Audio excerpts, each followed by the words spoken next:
Mesdames, Messieurs, bonjour. Bienvenue sur notre émission Parlons de livres. Voilà. Si vous connaissez notre émission, je m'appelle Julie Théard. N'oubliez pas, si l'émission vous intéresse, si notre émission vous plaît, n'oubliez pas de vous abonner. Alors, aujourd'hui, nous avons un nouvel invité. Il s'agit de Monsieur Alban Désiré Afen. Nous allons donc parler de son livre Dans le ventre de la nuit. Monsieur Afen, bonjour. Madame Meyer, bonjour. Un plaisir de vous avoir. Un plaisir partagé. Ah là là, ce livre, je ne vous dis pas, époustouflant, Dans le ventre de la nuit. Ah là là. Alors, qui est mieux placé que vous-même pour en faire un résumé aux personnes qui nous regardent?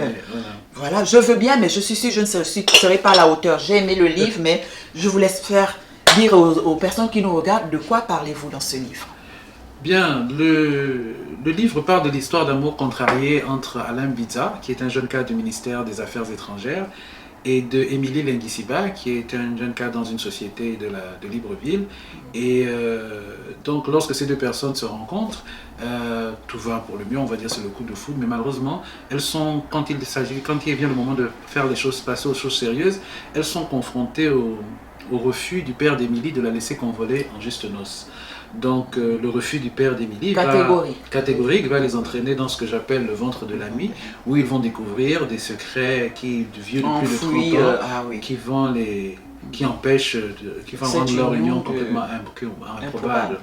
Donc le livre, les personnages principaux sont Émile Lenguissiba, qui est le père d'Émilie, donc qui est un personnage politique influent dans la scène gabonaise, sur la scène gabonaise, son épouse, Chantal Lenguissiba, Alain Biza et Émilie bien évidemment.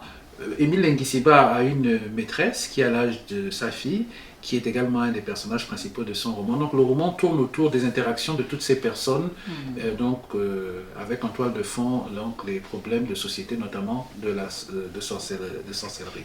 D'accord. Alors le récit, je vous assure, est tellement invraisemblable, est tellement inimaginable même, je dirais. Qu'est-ce qui vous a inspiré? Et c'est tellement bien écrit, parce qu'on vraiment s'y croirait, on a l'impression de regarder un film, tout s'y passe. Qu'est-ce qui vous a inspiré à écrire ce récit quand même, dans lequel vous faites part de certains faits de société, vous avez dit? Alors, je me suis interrogé sur la place qu'occupe la sorcellerie, les pratiques de l'occultisme dans notre société. Quand vous ouvrez l'Union, les faits divers de l'Union, moi j'ai souvent lu des choses qui interpellent, qui parlent d'occultisme, tel a fait ceci, moi. Donc ça interpelle, et je me suis demandé donc quelle est la place qu'occupe dans la mine. Et surtout même pendant l'élection présidentielle de 2009, il y a eu cet épisode assez surprenant, c'est qu'on a retrouvé au Carrefour Rio un tas de choses qui étaient supposément être des fétiches et qui étaient là pour effrayer la population. Quand vous écoutiez les commentaires de chacun des micro-trottoirs, on se rend bien donc compte qu'il y a une mentalité, les gens y croient. Les gens y croient, mais c'est aussi surtout que c'est la réponse à énormément c'est la réponse que beaucoup ont pour pouvoir expliquer certaines choses. Donc, je voulais donc poser la question à travers ce livre, montrer également quelles sont les conséquences justement de ces pratiques de sorcellerie au sein de la cellule nucléaire, au sein de la famille et au sein de la société de manière plus large et étendue. Oui, tout à fait. Ah là là, c'est vraiment... ça secoue. Un livre comme ça, quand on le lit, ça secoue. Alors, donc, parmi les personnages principaux, de toute façon, cette jeune fille, donc, qui est une fille à papa, voilà, elle a la fille d'un notable au niveau du Gabon, tout ça. Je me suis vraiment, en lisant, elle est au départ victime. Moi je l'ai perçue comme ça. Au départ, elle est victime parce que bon, ça se fait à son insu, elle grandit, un papa qui l'adore, qui l'aime, qui lui offre tout. Et puis, au fur et à mesure du récit, on se rend compte qu'en fait, que quelque part, peut-être de manière inconsciente, elle s'adonne au jeu. Parce que on a l'impression que c'est un jeu quand même qu'elle fait avec son papa. La preuve, elle se vante chez le jeune homme qu'elle rencontre. Elle dit, je suis la fille chérie de mon papa, je suis... oui, il y a une sorte d'immaturité du personnage qui est, comme vous avez, pour l'expression que vous avez utilisée, qui est fille à papa, qui le demeure. Et c'est en fait sa carte de visite, finalement. Ça a toujours été sa carte de visite auprès des gens qu'elle rencontre. Elle porte ce nom. Elle est donc, les gens la regardent par rapport à ce nom. C'est son identité. C'est son identité première. Et justement, la rencontre avec Alain Bitza lui ouvre les yeux. Et Alain Bitza ne la regarde pas justement, pour la première fois, elle est en face de quelqu'un qui ne la regarde pas comme la fille d'eux, mais qui la regarde pour la femme qu'elle est. Donc, il lui permet de se remettre en question et de se découvrir en tant que femme. Elle découvre donc qu'elle a des qualités, qu'elle peut finalement se projeter dans l'avenir comme sa sœur aînée, qui est donc mariée, et que les choses peuvent également être possibles pour elle. Parce qu'en fait, le parcours qui est le sien, puisqu'il y a énormément de choses entre elle et son père, font qu'elle ne se pose pas la question parce que les choses ont toujours été ainsi. Donc, quand on lit le livre, on comprend pourquoi elle se comporte ainsi et pourquoi les choses sont difficiles. Elle a grandi comme ça, dans cette espèce de déterminisme, en fait. Voilà, peut-être... C'est une enfant à qui on n'a jamais dit qu'autre chose était possible à part ce qu'on lui faisait faire. C'est ça, ou que voilà, c'était pas bien, quoi. Et surtout quand vous faites... C'est surtout que c'était une enfant. Et donc elle n'a jamais réellement vu que les choses pouvaient se faire autrement. Et c'est que c'était surtout mal. Oui, voilà. C'est ça. Alors Et même quand elle découvre que c'est mal, elle refuse en fait de le questionner parce qu'elle a peur de ce que ça peut venir ébranler auprès de son père. Oui. Alors le papa, vraiment personnage, comment je peux dire, alors là, c'est le personnage central de toute façon du récit. Oui. C'est lui qui se livre à des pratiques à glacer le sang. Et c'est d'autant plus, je veux dire, on se rend compte, est-ce que c'est de la méchanceté ou est-ce que c'est vraiment l'appât du gain, enfin c'est la soif de pouvoir, aussi de bien matériel, quoi, parce que en faisant tout ça, on voit tout le long du livre, c'est pour garder ses acquis. Donc il sacrifie un gosse pour garder ses acquis. C'est exactement ça. C'est-à-dire que beaucoup, il y a des gens qui avancent qui gravissent les échelons de la société grâce au mérite. Et puis il y en a d'autres qui s'appuient sur des pratiques occultes, comme celle-là, qui font des choses, qui gravissent les échelons de la société au sacrifice de leur propre famille. C'est le cas donc d'Émile Lenguisiba. Il est prêt à tout. Et d'ailleurs, à un moment dans le livre, l'auteur, dont vous dites que dans ces pratiques, il n'y a pas de sentiment. Exactement, il n'y a pas de sentiment. Je vais lire un passage qui est très intéressant, que j'ai trouvé très significatif. Parce que vous décrivez à un moment l'état comateux. Qu'est-ce qui se passe quand on est dans un état comateux? Bon, le lecteur va découvrir qui est dans cet état. Mais moi je lis parce que ça m'a vraiment interpellée. Vous faites un passage, vous faites un lien entre le monde réel et le monde de l'au-delà. Et ça m'a vraiment interpellée. Vous voyez, parce que finalement, on s'est dit, il n'y a pas que le monde réel dans lequel on vit, il y a un monde parallèle. Mais oui, ce lien, ce n'est pas moi qui l'invente, il existe, et c'est ce que nous disent d'ailleurs c'est ce que nous disent les courants religieux, c'est ce que dit le christianisme, c'est ce que quand on meurt, on traverse la frontière, on va de l'autre côté, donc on va dans un monde meilleur. Donc nous sommes cette dualité-là. C'est ça. Alors, le Mabondo dit, ce n'est pas bon pour nous qu'il soit dans cet état. Donc la personne qui se trouve, parce qu'avec toutes les pratiques du papa, tellement décidé, il ne faut pas qu'on fasse rater ses plans, il est prêt à tout. Et puis voilà, la personne se retrouve dans le coma et son ganga, je ne sais pas quoi, lui dit, ce n'est pas bon qu'il soit dans cet état, donc dans cet état comateux. Le coma veut dire que son esprit est de l'autre côté. L'état de coma se fait dans la même dimension qu'un voyage initiatique. Donc vous comparez en fait cet état de coma à un voyage initiatique. L'esprit du comateux est capable d'ouvrir les mêmes portes que celui de l'initié. Il est capable pendant cette période de faire justement ce qu'on ne veut pas qu'il fasse, parce qu'il est encore du monde des vivants avec son esprit chez les morts. Son esprit chez les morts, tout à fait. Donc en fait, il est chez les morts mais il n'est pas mort. Il a encore son esprit. Il a encore son esprit, voilà. Puisque nous sommes corps et esprit.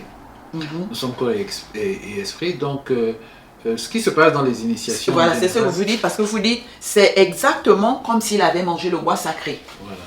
Donc, le bois sacré fait référence à l'iboga, que l'on utilise dans les rites initiatiques, la plupart des rites initiatiques gabonais. On appelle ça la plante de la connaissance, ou alors le bois sacré. Donc, elle est classée, on l'appelle aussi, elle a des vertus hallucinogènes. Bon, je mets ça entre guillemets. Évidemment, si vous prenez cette racine, vous la prenez là dans cet appartement à New York, vous allez effectivement accéder à beaucoup de choses que vous n'allez pas comprendre. Mais le cadre dans lequel la racine est absorbée, toute la préparation qu'il y a, des prières, enfin, le processus fait en sorte, tout le protocole fait en sorte que quand vous l'absorbez dans le cadre d'un rite initiatique, vous êtes, si vous voulez, ce sont des balises qu'on vous met sur votre chemin pour vous emmener à l'apport qui va vous permettre d'accéder à la connaissance et de pouvoir entrer dans ce que moi j'appelle l'utérus de l'humanité. Belle expression, c'est la première fois que j'entends, mais vraiment ça parle, l'utérus. Alors l'utérus de l'humanité, finalement, c'est là où les choses commencent, là où elles se font et se défont. Donc, la personne qui se trouve dans l'état de coma a accès, ça c'est mon interprétation des choses, hein, a accès donc au même état de conscience que l'initié. Donc elle se retrouve dans les couloirs de, ce que j'aime un peu aussi les couloirs de la mort, dans cet espace de transition, et elle peut donc, de la même façon, s'il y a des problèmes spirituels, de l'ordre spirituel à résoudre, venir les régler comme quelqu'un qui a fait le voyage initiatique et qui a absorbé la plante de l'iboga. Ah oui, oui. C'est vrai que j'ai buté sur ce passage en regardant, parce que de toute façon c'est aussi un peu le même canal qu'utilise le personnage principal quand il rentre. Oui, parce que finalement, le bien et le mal prennent les mêmes routes, le même chemin, mais pas avec les mêmes intentions. Oui, ce n'est jamais que ça. C'est ce qu'on voit, c'est ce qu'on voit. Waouh! Mais vraiment, je ne sais pas, vous utilisez le langage, les scènes, la façon dont vous décrivez tout, mais vraiment, on s'y croirait, quoi. Vraiment, on s'y croirait. On a l'impression même de sortir d'une fiction. Tellement les précisions, vous savez, c'est décrit avec une telle précision que on se dit, mais où est-ce qu'il allait chercher tout ça? Alors parfois, il m'arrive de me relire et de me poser exactement cette question. Où est-ce qu'il allait chercher? Où est-ce que tu vas chercher tout ça? Et en même temps, il y a aussi que je parle de... Je ne dirais pas exactement ce qui est de mon imagination et ce qui est réalité, parce qu'il y a des choses qui sont réelles. Voilà, parce qu'il y a des choses qui sont bien réelles. Mais donc je mélange un peu tout ça avec... Entre les langues de vipère, les je sais pas quoi, les potions magiques, voilà, tout y passe. Voilà, tout y passe, donc voilà. Ouh. Non, mais vraiment, ce récit est réussi, mais on passe. C'est vrai que on flippe un peu quand même. Mais pas au point de flipper et faire des cauchemars. Encore que ça va, je connais quelqu'un qui a lu ce livre, une amie, elle a commencé à le lire, elle n'a pas pu terminer, elle n'est pas arrivée, elle a dit ça fait trop peur. Ah oui. J'ai dit, ah bon, mais non, moi, je peux pas. Curieuse, moi. Elle s'est arrêtée à une certaine partie, mais je n'en parlerai pas parce que je risque de... Ah d'accord, moi non, je suis curieuse et puis bon, je sais que c'est un roman quoi, alors je lisais tout. Voilà. J'ai tout lu. Parce que vous avez cette faculté de donner les détails. Vous voyez, dans vos descriptions, les détails y sont, tout ça, mais comme je dis, je me disais, mais où est-ce qu'il trouve toutes ces infos? Hein? Vous faites de l'anthropologie ou je sais pas, qu'est-ce qu'on se demande? Les retours de lecture que j'ai de ces romans, il est venu délier des langues. Moi, j'ai appris certaines choses de personnes que je connais pourtant depuis longtemps, mais qui, à la lecture de ce roman, sont revenus vers moi me confier des choses qui s'apparentent à ce que je décris. Donc, finalement, comme je disais, le but de ce roman, c'était de poser la question à savoir quelle est la part qu'elle occupe dans la société. Et avec ces retours de lecture-là, je me rends finalement compte qu'il ne s'agit pas forcément de fiction, il y a des choses qui se passent. Et on a un rapport hypocrite avec la chose parce que aujourd'hui, quand vous parlez de ça, on dit comment vous pouvez croire à ce genre de choses, tu peux, avec un intellectuel comme toi, une intellectuelle comme toi, comment tu peux te laisser aller à penser que... Mais en attendant, la personne qui vous dit ça croit dur comme fer qu'un Saint-Esprit Saint a pu mettre une femme vierge enceinte et que quelqu'un est capable de réveiller les morts. Donc c'est valable d'un côté, si on reconnaît qu'un esprit invisible peut mettre une femme enceinte, ça veut dire que la sorcellerie existe, ça veut dire qu'un être humain qui contrôle, parce que la sorcellerie finalement c'est quoi? C'est le contrôle des énergies. Souvent on est complètement abasourdi devant des spectacles qui ne demandent en fait que de la simple concentration, accéder à un niveau supérieur. On se dit, mais comment il fait ça? Mais il fait ça parce qu'il se concentre. Et puis quand on se concentre, on se retourne vers soi, on accède à des niveaux qui peuvent permettre à notre esprit donc de se lever, d'avoir accès à des sphères que la plupart de nous peuvent en fait l'avoir, mais il faut développer. Voilà, il faut développer ça. Il faut développer ça, c'est ça. Il faut vraiment développer ça. Bon, bref, on retient que le monde invisible existe, hein, et que bon, c'est pas... Il y en a qui ont accès pour toute raison ou une autre. Hein? Une raison ou une autre, faire du bien, faire du mal, voilà. Bon, dans notre cas, c'est vraiment dommage, mais c'est bien aussi parce que ce personnage qui est allé dans le monde invisible, donc pour sauver, parce que quelque part, il a pu, est-ce qu'on va dire il a sauvé la jeune fille? Oui, pourquoi pas. Il s'est sauvé lui-même en fait. Parce que le père voulait en finir avec les deux. Hein. Bon, grâce à lui, il avait, comme on dit, un esprit plus aguerri peut-être. Et puis voilà, il est allé de l'autre côté voir. Et il y a ce passage où quand même, il a l'aide de cette tête spirituelle qui lui est proche, qui est déjà partie. C'est lui qui l'aide. Donc son papa. Voilà. Voilà. Le livre fait bien le lien justement, hein, le livre fait bien le lien entre les deux mondes. Oui. C'est-à-dire que il y a cette adresse qui dit les morts ne sont pas morts, ce sont eux qui nous gouvernent, qui nous protègent. Donc c'est un peu de cela qu'il s'agit. C'est présenter les hommes dans ce qu'ils ont de plus vil, notamment par le personnage d'Émile Lenguisiba, mais également parler de ces canaux, ces couloirs de transmission entre le monde vrai et le monde physique et le monde spirituel. C'est ça, c'est ça. Mais en tout cas, très, très intéressant. Très intéressant. Alors, il y a un autre personnage qui m'a attristé, je veux dire. C'est donc la jeune fille. La jeune fille qui, sachant quand même, parce que c'est pas qu'elle ne le savait pas. Elle savait la réputation que le personnage dangereux avait là. Voilà. Et pour quelle raison elle accepte quand même d'aller vivre avec. On parle de qui? De la maîtresse. Oui, ben ce personnage était... bon, de toute façon, le lecteur comprend. Dans le livre, j'ai voulu faire ressortir un certain nombre de choses. À travers chacun des personnages, il parle de petits faits de société, mais ce n'est pas on retiendra que le terme principal, c'est la place qu'occupe la sorcellerie au sein de la famille et comment ça se manifeste. Bien entendu, je parle aussi de beaucoup d'autres choses, à travers le personnage, par exemple, de la maîtresse d'Émile Lenguisiba, dont vous parle de ces jeunes filles de la société qui sont tellement cupides qu'elles vont passer à côté du bonheur en laissant des personnes qui leur offrent une stabilité, quelque chose de possible, plus sain, parce qu'elles veulent, la part du gain est telle qu'elles veulent tout rapidement, et donc elles vont s'acoquiner, elles vont se mettre en relation avec ce genre de personnes. Elle sait qu'Émile Lenguisiba a cette réputation, elle sait que cette réputation est fondée, mais ça ne l'empêche pas de se mettre avec lui. Et donc, le roman nous entraîne. Ouais. Mais j'aime bien, de toute façon, lisez, mesdames et messieurs, lisez ce roman, parce qu'on ne va pas le lire. Hein. Les fins sont bien choisies. Je n'étais vraiment pas déçue, moi. Voilà. Comment ça à la fin, vous voyez, tout le dénouement qu'il y a à la fin, je trouve que c'est... je ne dirais pas justifié, mais oui, ce point de vue que vous avez eu d'ailleurs est justifiable. J'ai voulu rendre la chose la plus... Je voulais que ce soit quelque chose de réaliste. Oui, c'est ça, c'est très réaliste. C'est vrai que le sujet était difficile, pointilleux. Quand on parle de quelque chose, on parle de l'occultisme, on n'est jamais vraiment dans le réel. Mais je voulais quand même que ce soit réaliste, que ça colle à certaines choses vues et entendues.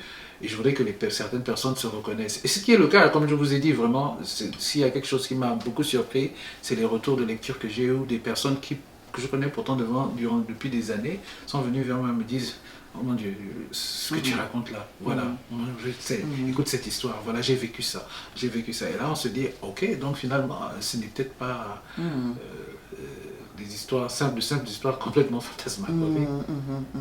Non, c'est que par vous avez eu l'inspiration et une vision, et tout ça, c'est ça aussi, quelque part. C'est vrai qu'avec les racontards, peut-être vous arrivez à vous faire une imagination, mais bon. Oui, il y a mon imagination qui... Il y a une source d'inspiration, et puis mon imagination se met au-dessus et puis vient faire le reste. Eh bien, ça crée que du beau, quoi. Ça crée du Merci beaucoup. Vraiment, ça crée du beau. Ce récit est extraordinaire. Merci beaucoup. Extraordinaire. Du début à la fin, quand on commence, on va jusqu'à la fin, c'est cohérent. À aucun moment il y a confusion. Voilà, on a parlé des 4 personnages principaux, mais il y en a plus que ça en fait. Il y en a beaucoup plus en fait. Il y en a beaucoup. Oui. Donc il n'y a aucune confusion, chacun a son rôle déterminé et le récit est très très riche en action, hein, très riche en action et vraiment ça vaut le coup. Et en plus, tout le long, le récit est dialogué. Donc c'est vraiment une œuvre prête à une adaptation cinématographique. Ça, c'est quelque chose qui est aussi beaucoup revenu dans les commentaires. J'avais l'impression de voir un film, de regarder un film, vraiment d'être assise et puis regarder le film. Vous voyez? Et à la fin, on s'est dit, ah là là, comme quand on regarde un bon film, oh là là, c'est déjà fini. Franchement, mesdames et messieurs, c'est à lire. Vraiment, nous vous recommandons ce livre de monsieur Alban Désiré Afen, Dans le ventre de la nuit. Voilà, un livre donc qui parle de cette problématique, un fait de société au niveau du Gabon, qui sont donc la sorcellerie, l'occultisme, voilà, les pratiques maléfiques, si on peut on peut dire, oui, on peut le dire. Ce sont des pratiques maléfiques et il faut vraiment le lire. Ça vaut le coup de le lire. Vous ne serez pas déçus. On fait, effectivement, j'insiste, des personnes qui sont des producteurs, qui sont dans la cinématographie, voici une belle œuvre à adapter. Vraiment une belle œuvre. Ça va faire un boulet, ça. Ce livre, s'il est vraiment adapté au niveau du cinéma. Parce que ça vaut le coup. En lisant le roman, on y est presque déjà, quoi. On se croirait devant un film en train de regarder, mais vous avez une plume. Vraiment, vous avez une plume, monsieur Afri. Vous avez une plume, c'est... Vous, ça, c'est dire, hein. C'est dire. Donc voilà, mesdames et messieurs, il y a une belle histoire d'amour qui, en fait, ce que j'ai pu retenir, c'est que l'amour triomphe, hein. L'amour triomphe, quel que soit ce qui arrive, quelles que soient les embûches, les challenges et tout. Quand l'amour est sincère, l'amour triomphe. C'est aussi ce que j'ai appris en lisant le livre. Vous voyez. Et puis bon, la deuxième chose que je peux dire en apprenant, en lisant, comme leçon de morale, leçon de vie, prenons-la comme on veut, mais la cupidité, à un moment, ça vous rattrape. Ça vous rattrape. Chercher les solutions les plus faciles, l'argent facile, voilà, parce qu'on tombe sur un monsieur, malgré sa réputation, on n'hésite pas, parce qu'on veut le bien facile, rapide. À un moment, ça paye pas. Ça paye pas. Maintenant, quant au thème de la sorcellerie, l'occultisme, que vous dire? C'est réel. Ça existe. Monsieur Afen témoigne bien, hein. Il a eu des témoignages après des personnes qui ont lu le livre et puis bon, qui lui ont fait part de ce qu'ils ont pu vivre. Donc la sorcellerie, l'occultisme dans les sociétés, vous savez, c'est pas qu'en Afrique, hein. En Occident aussi, hein, l'occultisme, tout ça, ça existe. C'est vrai. C'est ça, on appelle ça comme on veut, sorcellerie, magie, hein, ésotérisme, ou je ne sais pas quoi. Voilà. Donc, de toute façon, la dualité y est. Le bien et le mal existent. Mais j'ai pour habitude de dire que là où il y a les hommes, on retrouve les mêmes qualités, les mêmes tares, les mêmes vices. C'est ça. L'idée de penser qu'il y a des choses qui sont attachées à un peu particulier ou non. Non, je n'y crois pas. Non. Les mêmes... De toute façon, il n'y a qu'une race, c'est la race humaine, et en chacun de nous, il y a cette dualité, le bien et le mal. Hein. La preuve, on n'est pas tous les jours souriants, on se fâche aussi. En chacun de nous, il y a le bien et le mal, donc voilà, c'est chacun qui voit. Vraiment, encore merci. Je ne sais pas si vous avez quelque chose à rajouter, à dire aux spectateurs. Inviter les téléspectateurs à se procurer le livre. Il est disponible sur Amazon. Voilà, il est disponible sur Amazon et... je vous promets que le voyage sera de taille. De taille. Exact. De taille. Voilà. Mesdames et messieurs, vous savez quoi faire. Passez un bon moment. Allez sur Amazon, achetez le livre. Et surtout, n'oubliez pas de laisser vos avis sur Amazon. Parce que ça, aidons les auteurs quand même. Aidons-les parce qu'ils passent beaucoup de temps. Alors, nous écrire une histoire comme celle-là, enivrante cette histoire. Nous écrire une histoire comme celle-là, imaginez le temps que l'auteur a passé. Alors, quand vous achetez un livre sur Amazon, c'est bien de laisser un commentaire, un avis, parce que c'est des points pour l'auteur. Ça encourage d'autres personnes à acheter, ils regardent tout ça. Et aussi, si vous aimez notre chaîne, Parlons de livres, n'oubliez pas, abonnez-vous, c'est gratuit. Laissez des commentaires. Ça fait toujours plaisir de lire vos commentaires. Voilà, mesdames et messieurs, Dans le ventre de la nuit de Monsieur Alban Désiré Afen. Nous sommes ravis. Encore merci de nous avoir suivis et on vous dit à très bientôt. Monsieur Afen, un grand merci. Un grand merci à vous de m'avoir reçu. Merci. Voilà. De toute façon, vous ne nous avez pas dit vos œuvres, vous avez des projets en cours. Au mois de janvier, je vais publier un roman qui fait partie de la série Homicide 241. Ce sont des romans policiers, c'est le tome 6 qui va apparaître. Donc, voilà. Je n'ai pas encore de date précise, mais je sais que ce sera au courant du mois de janvier. Donc, Homicide 241, ça va être le nouveau bijou de monsieur, le nouveau bébé. Je les appelle, mes bébés. Voilà, de monsieur Afen. N'oubliez pas, c'est tout disponible sur Amazon également. Voilà, exactement. Disponible sur Amazon, Homicide 241. Et n'oubliez pas, Dans le ventre de la nuit, du même auteur. Mesdames et messieurs, passez un agréable moment. Voilà, avec ce livre. Et encore merci à vous. À très bientôt.